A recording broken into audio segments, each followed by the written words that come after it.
Əziz və dəyərli dostlar, istisevərlər üçün bir müjdəli xəbər olsun. Nəhayət ki, istisevərlər üçün sevindirirəm. İstisevərlər canlı hal-hazırda canlı yayımda bir xəbər deyim sizlər üçün.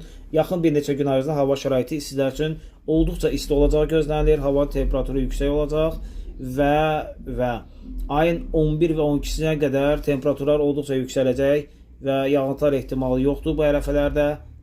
Yağıntılar gözləməyin və 11-dən sonra isə istisevərlərin gözü yaşlı qalacağını necə deyərlər sözün həqiqi mənasında. Çünki ayın 11-dən sonra hava şəraitinin dəyişilməsi ehtimalı var. Uzun müddətli ölkə ərazisində yağıntılar və ildırım şimşək gəlməsi gözlənilir. Hal-hazırda canlı yayımdayıq dostlar, sizləri canlıda gözləyirik.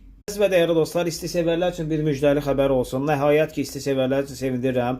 İstisevərlər canlı hal-hazırda canlı yayımda bir xəbər deyim sizlər üçün. Yaxın bir neçə gün ərzində hava şəraiti sizlər üçün olduqca isti olacağı gözlənilir. Hava temperaturu yüksək olacaq və ayın 11 və 12-sinə qədər temperaturlar olduqca yüksələcək və yağıntılar ehtimalı yoxdur bu ərəfələrdə. Yağıntılar gözləməyin və 11-dən sonra isə istisevərlərin gözü yaşlı qalacağını necə deyərlər sözün həqiqi mənasında. Çünki ayın 11-dən sonra hava şəraitinin dəyişilməsi ehtimalı var. Uzun müddətli ölkə ərazisində yağıntılar və ildırım şimşək gəlməsi gözlənilir. Hal-hazırda canlı yayımdayıq dostlar, sizləri canlıda gözləyirik.